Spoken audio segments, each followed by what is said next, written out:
യോന ആമുഖം. യോനായുടെ പ്രവചനത്തേക്കാൾ യോനായെ പറ്റിയുള്ള ഒരു കഥയാണ് ഈ ഗ്രന്ഥം. 2 രാജാക്കന്മാർ 14:25 പ്രത്യക്ഷപ്പെടുന്ന യോന നിനവേയിൽ പോയി പ്രവചിച്ചതായി ചരിത്രപരമായ തെളിവൊന്നുമില്ല. പ്രബോധനാത്മകമായ ഈ കഥ BC 5-ാം നൂറ്റാണ്ടിന് ശേഷം വിരചിതമായി എന്ന് കരുതപ്പെടുന്നു.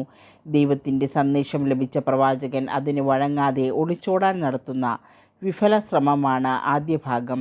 1:1-2:10.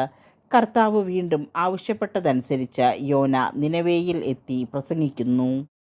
അവരുടെ പശ്ചാത്താപം കണ്ട് മനസ്സലിഞ്ഞ് കർത്താവ് ശിക്ഷ വേണ്ടെന്ന് നിശ്ചയിക്കുന്നു. 3:1-10. ഇതിൽ നീരസം തോന്നിയ പ്രവാചകനെ കർത്താവ് ഒരു പാഠം പഠിപ്പിക്കുന്നതായി അവസാന ഭാഗത്ത് കാണുന്നു. 4:1-11. രക്ഷ തങ്ങളുടെ മാത്രം അവകാശമാണെന്ന് ധരിച്ചുവെച്ചിരുന്ന ഇസ്രായേലിൻ്റെ ഇടുങ്ങിയ ചിന്താഗതിക്കുള്ള മറുപടിയാണ് ഈ ഗ്രന്ഥത്തിൽ കാണുന്നത്.